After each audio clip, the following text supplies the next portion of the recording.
Welcome to the wonderful world of wine, exploring all things wine with you. We are your hosts, Kim Simone and Mark Lindsay, and you can find us on Facebook at The Wonderful World of Wine.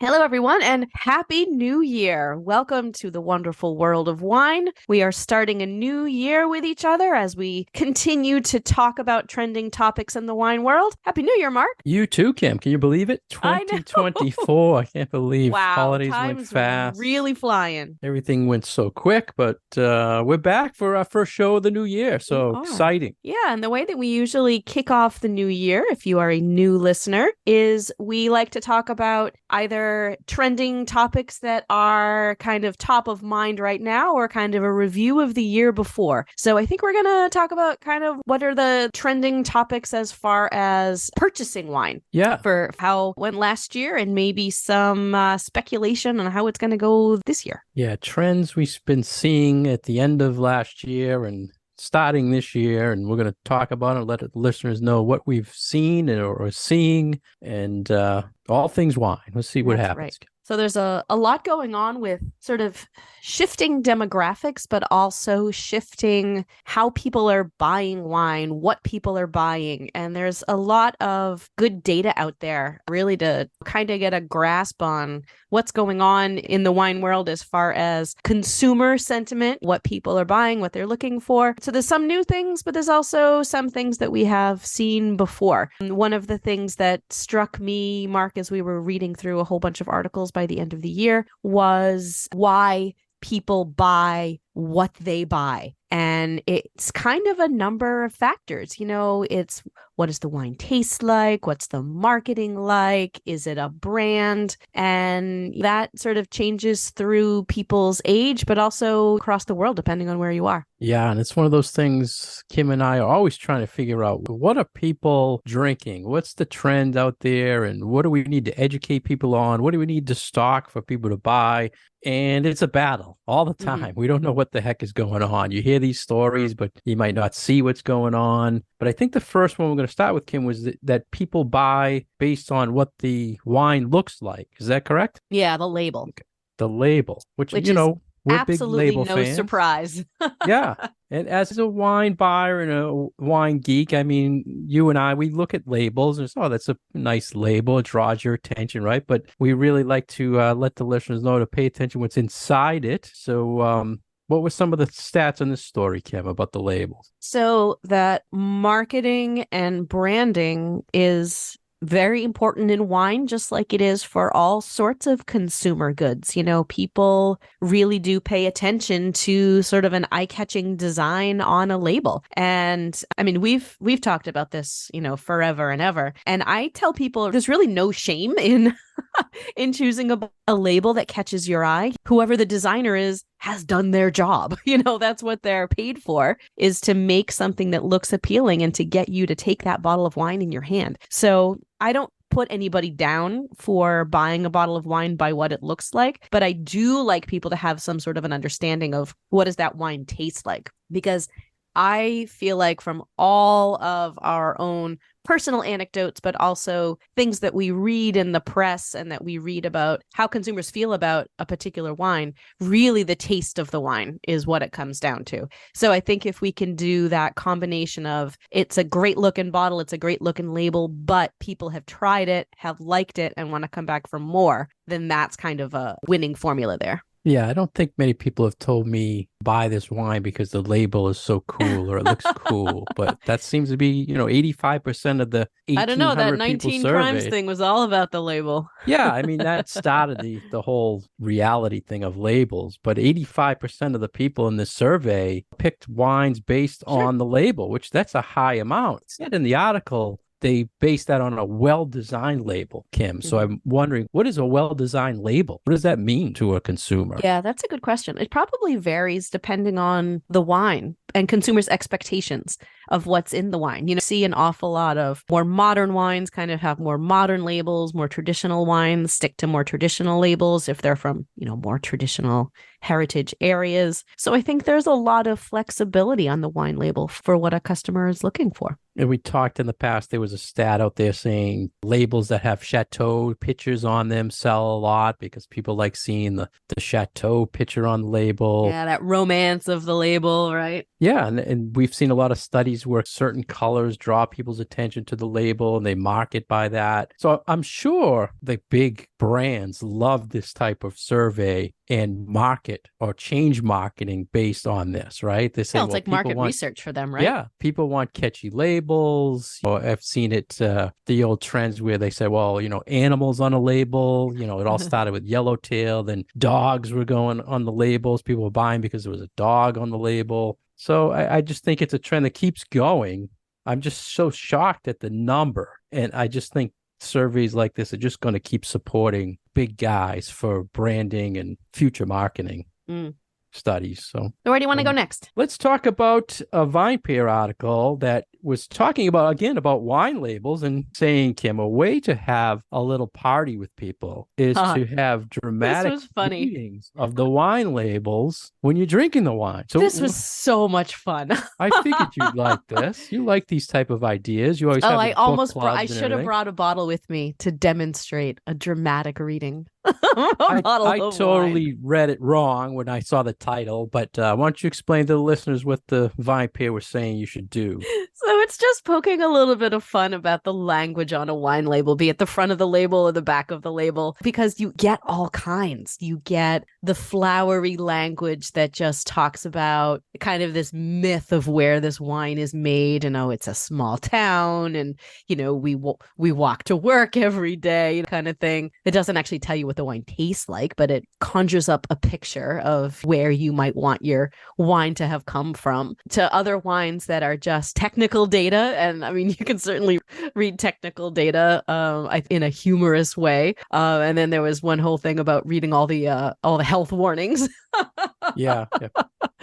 Which I thought was hysterical. So I might need to bust this out at my next book club and make us all do dramatic readings of our wine labels. Yeah, and every time I do taste it, I'm always showing the label. But I guess I'm presenting it all wrong. I have to be more dramatic. Yeah, you got to read it in like an accent. Yeah, the accent. If it's Italian wine, you got to play on the Italian accent a little bit, or French wine, or something like that. So just a fun way to introduce people in your group to the wine that you're presenting. And I would think it would be a fun night if everybody brought their own bottle with that in mind, so how to present it in a funny way. So I just thought it was good to bring attention to labels and more about wine. But I think it's also, bringing some creativity into your enjoyment of wine. Talk about how does wine taste differently if you're listening to certain kinds of music or if the room is a certain color. And I think that this brings a nice little bit of fun and playfulness into doing a wine tasting. So I might need to integrate this in some activity. Don't you do that type of thing when you have like book club? Like when you do we dramatically read the books? Yeah, you in a way, aren't you doing that with the books? Similar. It is for the book, not for the wine. But now I have a new activity, so I think that it's fun. Yeah, you'll have to try it and let me know. Absolutely. We'll have to do a tasting based on something like that. More fun. We like bringing fun into wine. Yeah. Well, let's get off the fun now and talk about some consumption numbers, Kim, that were out in the market the past year. The U.S. is now the world's largest wine market by value. So we can say we have the best selection of wines in the world, right? Because we have so much around here. So what did you think about some of these trends? Anything scare you or surprise you? I liked that takeaway of the US market being so full of choice. And I like that they kind of started out with that highlight, and that sort of positive thing about our market is that there's a lot available here. You can get pretty much anything from any part of the world easily here in the United States as a wine drinker. And I think in a lot of parts of the world, it's a lot harder, especially if you're in a wine area like Bordeaux. you don't have the selection of things from all over the place that we do here. So that's a positive thing. There's been a lot of talk about how the price per bottle that people are purchasing is going up, and that different age groups are starting to purchase wine either in a different way or are moving to other beverages. So I think that that has sort of been the trend of 2023 that we have seen the most, is this concept that wine drinkers are maybe drinking better wine, but drinking less wine, but that also alcohol consumers are moving more towards spirits and ready to drink cocktail items and away from wine. So that's kind of the big takeaway from a lot of the things we've been reading. Yeah, we've been seeing that for a while, where younger people are into the RTDs or the craft beers, so they're not into the wine scene. So wine sales in general are flat. But like you said, Kim, they say people are buying better wines, more expensive wines. That's a trend. I don't know. I hope it happens, but so it's something you don't feel like you have seen. I see the same type of buying I've always really seen. So, but we'll keep an eye on that. I mean, that's something they've been saying that for a while. And wine, I think I have seen the dip in the sales because of, the summertime, the RTDs or the seltzers are more popular. People picking up those or beer instead of a wine. I can see that. And they did also mention, trends change in the wine world. And like we said earlier, it's just hard to keep up. What's coming? What is hot right now? What are we going to keep an eye on? And that's the whole thing in the wine world, is where are we going? And we just keep trying to figure it out. And it's hard to predict. It's very hard to predict. Yeah. We'd be rich. We'd be really rich if we could predict what the next trend would be. And they're saying they're going to try to market more to the young drinkers to bring them back. And I'm not sure that's a good thing for wine, because I think they're going to do more social media, like influencing to get the young people back, or come up with some wine label brand to bring them back. And it doesn't really bring much attention to quality wine. But you need to start somewhere. Yeah. And I forget which of the articles we read as part of our research for this, but there was one that mentioned that you can't start somebody on a dry wine. You need to start somebody who've never had wine or never had any alcoholic beverage at all on something that has some sweetness to it, which I think is why those ready to drink things are so popular too, is with new drinkers. When you have something that has some sweetness to it, it's much more palatable than if you were throwing somebody a dirty martini for the very first time. Right. And I think that wine needs to take a lesson from the wild popularity of ready to drink. And that, when you're introducing somebody to a whole new beverage category, a little bit of sugar goes a long way. Yeah. They don't tell you what type of sugar they use. Doesn't matter. It just has to be sweet. Sweet. Yeah. Well, they also mentioned, Kim, something about natural wines and low sugar, low cal wines were confusing for consumers over the past year. And we always been hitting on this for a long time now, and I think maybe that confusion's bad for the wine consumer. So this natural wine movement, I still hear it's taking off. I've seen more retail shops open focusing on that, but we've definitely seen a significant interest in orange wine, in natural wine. I would say from an education standpoint and from a standpoint of consumers wanting to try something new, we have been absolutely floored by the interest in that category of wine. And the education's probably because it's confusing people, right? They say, I need to, what but is also this because stuff, it's right? Something that people haven't had before. So it's like, oh yeah, I'll try that. I've heard of that. I would like to try that. And that always gets us super excited, because it's like, yes, here's something new. We're doing our mission. We're introducing people to new styles and talking to them about it. And even if they don't like it, now they have experience with it. And that's exciting. Maybe they're just not seeing it as much in retail, so they need to reach out to education like yourself to really or we're just in the right place at the right time. Yeah. What about the idea they say about the low cal, low sugar? You seen any people want education on that or asking about them? I've had a few conversations with people about they are interested in lower alcohol things, but it kind of comes at a price. So you can do lower alcohol, but if you have a lower alcohol wine, you need to balance it with something else. And oftentimes that ends up being more sugar. And so if people are trying to be low alcohol and low calorie, are you moving towards a really, really light dry wine? Are you adding an artificial sweetener there to get that sweetness up. So I think that it's a balancing act when it comes to that category. Yeah, I say just stick with what you like, just drink a little less of it. It's the same effect, right? One of the interesting things I thought it was in this article was they said the best way to market is digital engagement. And I was thinking, oh, they must mean social media, right? I mean, so it seems like that's the direction. Then I was thinking, well, geez, if you look at what happened to Bud Light brand over digital engagement. Well, you still have to know your market.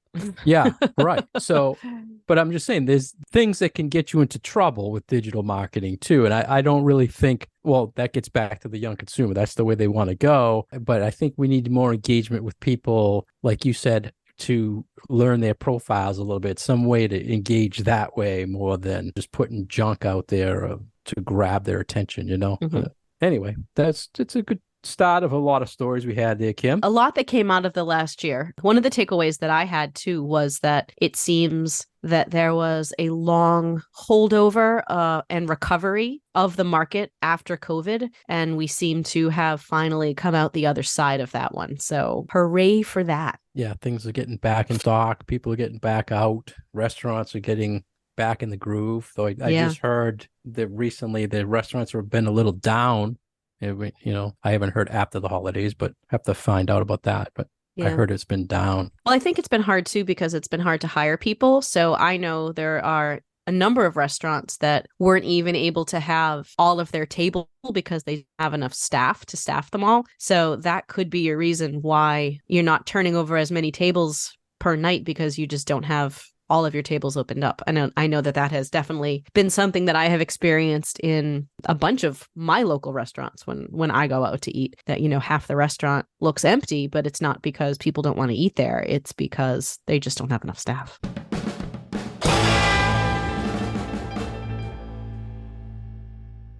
You're listening to The Wonderful World of Wine, and we are your hosts, Mark Lindsay and Kim Simone, exploring all things wine with you. For more information about Kim, you can go to her website at commonwealthwineschool.com. For more information about myself, you can go to franklinliquors.com. Our program is supported by Franklin Public Radio. You can find our past episodes on SoundCloud and iTunes, and you can reach us on Facebook at The Wonderful World of Wine. We run all the articles we talk about on there and a lot of other things. So we're catching up with things we saw the end of last year and trends that are coming up this year. And Kim, there was an Australian study I saw, and it had an interesting little quote in there, or some stats saying the US and Australia buy wine based on price, but Italians buy based on food pairings. Yeah, I loved this actually. This one little study, but gives you such like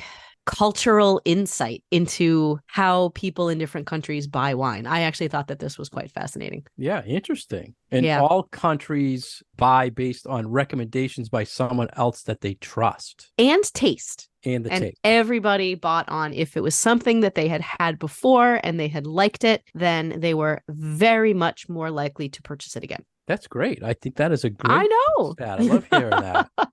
And buying based on a brand was the fifth most important thing. For Americans, right? For Americans. Yeah, I like that. That's a very American thing. We always talk people go to the big brands, but I guess they really don't if it's down on the list, right? Fifth as opposed to like first, right? That's a good point. And one of the things I thought was interesting too, Kim, was that they said buying based on environmental factors was much less on people's minds. So when we talk about sustainability, maybe or even organics or something like that, it's not really top on people's lists when they're buying. For this study or focus. Right. And then we've seen other ones that say, you know, depending on what the generation is, that actually has a big impact. So right. I think that one is one that we need to keep our eye on. Yeah. And again, starting the year off telling people, you know, we see one thing one way and then someone else reports the other way. Of course, the Australians are trying to get rid of some wine. So,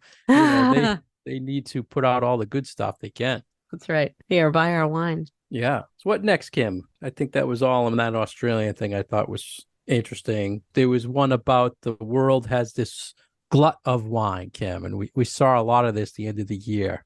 What was your thoughts on that? Yeah, you know, this one is always one that I think is something that pops up from time to time. This idea of there's too much wine, or then there's suddenly not enough wine, and I don't know. I always am a little wary of any of these reports saying that there's an overabundance of wine in certain areas of the world. I don't know. I Something always seems not sketchy, but like I like that I'm not understanding the information the appropriate way. I don't know. What are your thoughts? Well, I mean, they're saying there's more wine and more choices than ever before. And even with the bad climate, there's a lot of wine out there. They're saying, well, actually, we saw, I want to say, two or three stories at the end of the year. Australia was sitting on millions of cases of wine they couldn't get rid of. France was destroying millions of gallons of wine because they had too much of it. I think at times, because if it makes sense if they're saying the trend in buying is been low, right? I mean, it's flat, so that would mean people are still producing. We're getting more countries that are producing. In the United States, we have more states that are producing it. Technology is making it easier if you have a bad vintage to keep the Mm-hmm. wine going, right? Yeah. So I can see where we're going to reach a point where there's too much. There's Yeah. just too But much out there. I almost feel like this topic every year we get there's too much wine, there's too much wine, there's too much wine. And I feel like I've heard it for so many years that it's like the boy who cried wolf now for me. It's Yeah, like, yeah. okay, yeah, fine, there's too much wine. I get it. They did I don't mention know. that some of the surplus from the US used to go to China and Russia, Mm. but not anymore because China has very low demand and, Russia because of Ukraine. I would think that's going to lead to more brands being developed, more maybe second label resources coming To about move that wine. to Yeah. move it. Yeah, and Yep. it might be a good thing in that it would be a little better quality going into those private labels or second labels because these people have too much wine and they want Could to be. get rid of it. It could be a good thing. But like you said, we don't know true or not. It might be a good thing for the wine world, might be a bad thing, like everything else we talk about, Kim. So let's talk now an article we saw about expert tip in choosing the perfect wine. And I think they gave like 10 tips. A lot of them we always push on this show. And the first, they were saying you to understand your preferences. So Hmm. to build up your palate, know what you like. It helps you find the perfect wine. Yeah, that's always my number one for people is know what you like, but also know what you don't like. And just have some basic words to be able to describe either your preference or know a couple of wines that you've had in the past that you've liked so that you can talk to a wine professional about what those wines were. And then they can hopefully point you in the right direction of something else that you're going to like. So, always a lot of good tips out there as far as choosing wine based on just that little bit of knowledge that you have about your personal preference. I liked the second one on this list, which is from stylrave.com, by the way. And it was consider the occasion. And I think that's a really important thing, too. It's like you need to know, like, what's the context? What situation is this bottle of wine going to find itself in? Because different wines will work better in different situations. So I think that that's actually a really smart one to talk about. Yeah, you say that a lot. So I can see why you agree with that. And it's a good Yeah. thing. A lot of it had to do with, like you said earlier, about learning a little bit more. So learning about a region, learning about a grape, learning how to read the labels, all will lead to you being a better buyer, a better selection in the restaurants. Trying to think if there was anything, they said explore pairing with food, right? Wine Mm-hmm. pairings. Consider the age potential. Is that help to choose the perfect wine? I think that's a little maybe broader than people need. I went into this article looking at it as kind of more of a where do I start kind of a place. And I feel like, if you don't even know what you like, then thinking about I'm going to buy a wine to age in my cellar is a little more inside baseball, Yeah, I think, for good people. point. Good point. One tip was set a budget, which I think That's is a smart. good That's thing. a smart one.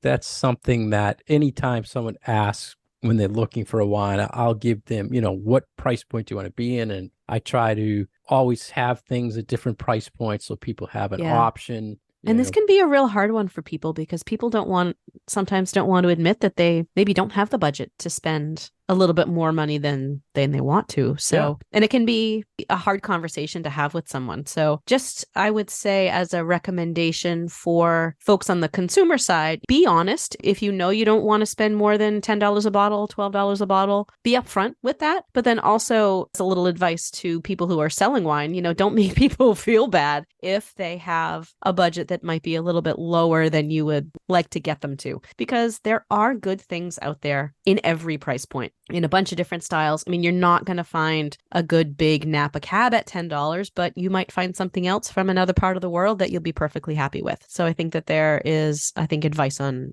both sides of that conversation. Yeah, and I didn't see anything they suggested about asking more. What was the one about recommendations in that article? I think it was just ask for recommendations. And like, Okay. if somebody in a store is giving you a recommendation, they know what they're talking about. Yeah. Or they should know what they're talking about. Yeah. So, I mean, Yeah. it's always, even with all the years selling wine, I always am surprised sometimes what people will ask when they're looking for a wine. Yeah. So don't, if you have a question when you're seeking your wine, just ask it, because I enjoy the different approaches people bring when they're shopping for wine. Yeah. And I mean, just recently, I had someone just came and said, I want unoaked wines because I'm sensitive to oak. I'm allergic to oak. And I'm like, well, that's a new one. But then it made me think, okay, I know what I have for unoaked wines, but I really wasn't labeling the way I thought. So people like these type of questions. So it refreshes their thoughts on what they have and helping people. So, just think of that when you're asking. Just ask what you want. Yeah. I like the adventure of finding wines for people. Sometimes it's almost like a little scavenger hunt. It's like, okay, they want this and they want this, but they don't want this. Let's go see what we can find. It honestly makes our day a little bit more fun when we have that sort of adventure to our day. So thank you for all the people who ask the really cool wine questions when we're working and trying to find something cool for you. Your retailer in your restaurant will love that. And like you heard Kim, she likes feedback, so she can base classes on that. Just what people want to know. So, all right. So next we had an article, Trends in the U.S. Retail Market. And once again, wine sales, they say, fell 1% in value, 4.5% by volume, but spirits are up and RTDs are up, which I think this is where my comment about the ready to drinks came from, was this article. Yeah. So this is where you got that number. The average bottle price has gone up. Yeah. Like we talked about earlier. Here's something you must have smiled about, Kim. Sparkling shows growth. Oh, I know. Like, sparkling wine is like the hot thing right now. Yeah. Well, that's the good news. The bad news is the good news. All Prosecco again, which is still hot for sparkling wines. But I'm sure bubbles are still good, but the Italian Prosecco is huge. And I have no problem with it being Prosecco. Yeah, I drink plenty of Prosecco. It's still popular. And they were saying, interesting enough, white wine is selling more than red, according to this survey. And that one always goes back and forth. Yeah. Yeah. It used to be 70-30 white, and then it switched to red, and they didn't give a percentage or anything, but saying it's more white, and they were saying more people are preferring Italian wines, and of which whites in the $8 to $11 range are popular, and I would think that's because of Prosecco. Yeah, maybe. It's in that $10 range. Do you think they're including Prosecco in that stat? I would assume. Because I was wondering that Italian myself. wine. I know, but then they had already separated out sparkling. Yeah, true. They said sparkling before. Yeah, so I Reds wonder. in the $8 to $11 and $50 wines are selling from Italy. So big jump there. I was a little surprised by the Italy stat, but if it is in fact a lot of it being Prosecco, that makes a whole lot more sense. Because I was like, people aren't drinking that much Cavit Pinot Grigio, are they? Yeah, I mean, I'm just assuming that's why it was that number. But like you said, they did cover sparkling separate, so maybe they. But I don't see Italian whites other than the Pinot Grigio in that price point being really popular, like you said. Kind of had me scratching my head a little bit. You can find some nice Italian reds in that price point that are good values versus California right now. And on-premise Italian wine is most preferred. See, that one I get. I was just a little surprised by Italy still being the corner of the American market. But I guess it does kind of go back and forth, I didn't Sometimes write it's down France, sometimes it's Italy. the publication for this. Did you write down the Uh, publication for this? Because I'm wondering, was it an Italian magazine? The tricking us here. yeah, let me find it. For some Was reason, I didn't write this? down the source. It was not the Wine Searcher one. This was. Interesting. They said that Italian wines in restaurants is leading in California and New York. I can see New York, but interesting. People going out to eat in California, there was a lot of Italian wines out there on the Right. list. So that was So this interesting. came from the Wine to Wine Business Forum. Okay. So is that an American thing? A very good question. It does seem like it's a little bit of a wine PR thing. Yeah. I mean, we find so much out I there. don't know. We had that conversation last year with our data guy, David, and saying about, stories you see out there and where they come from and how do you trust them. Yeah. But yeah, so I like to hear in some of that. So we'll go with it, Yeah. Kim, right? And we have nothing bad to say about Italian wine. So Yeah, we can totally run with that. that's right. All right, though I think All right. one of the last articles was the thing I don't like seeing, that, Kim, about the wine giants are weighing down the market. Right. But this had a twist to it, though. What did you think? So this article was saying that that the drop in consumption or sales of wine is not that people are not buying wine, is that the sales from those really big names in the market that own most of the market share when it comes to wine, that those are the ones that are kind of falling down. But the little guys are still doing pretty well. So I don't know how accurate the research was for this one. I think it's a positive spin, perhaps, but it did sort of make me scratch my head a little bit like, why are you the only one saying this? Yeah. And I like that you said accuracy, because anytime I see something that talks about the big wine brands, I wonder, are they looking at all sides of retail or are they just looking at one side of retail? Mm-hmm. Right? Because they were saying they are selling less. So, of course, that means the volume in wine is going down from them. And then they had a couple of comparisons saying in 2012, they had 78% of the wines on stores. Now it's only like of the market share. Right? Yeah. And then they also had 74% of wines in supermarkets, but now they only have 60%.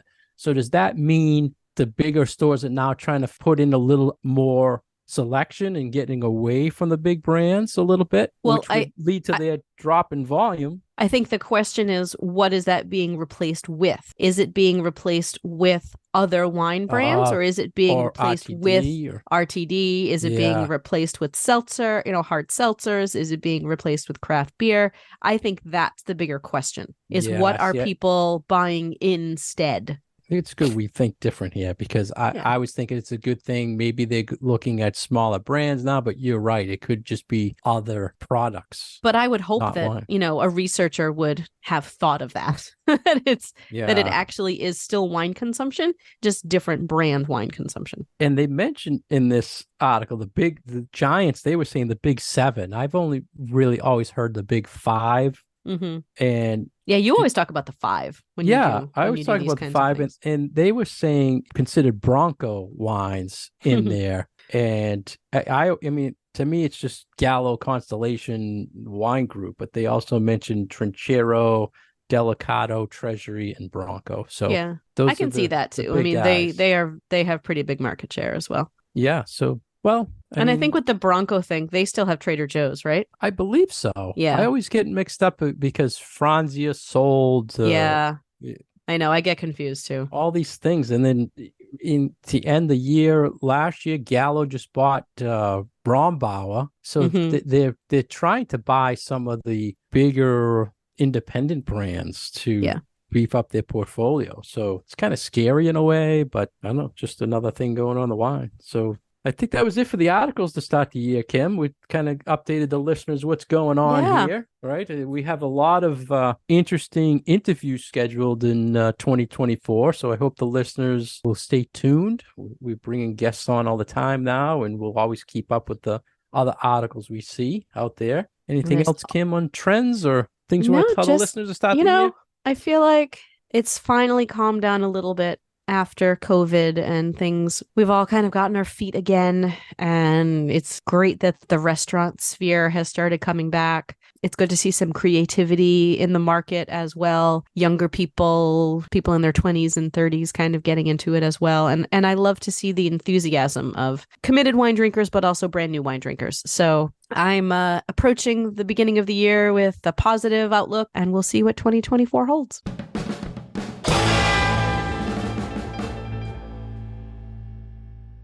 Thank you for listening to us today on The Wonderful World of Wine. We have been your hosts, Mark Lindsay and Kim Simone. We are supported by Franklin Public Radio. You can find us on Facebook at The Wonderful World of Wine, and our past episodes are on SoundCloud and iTunes. Cheers.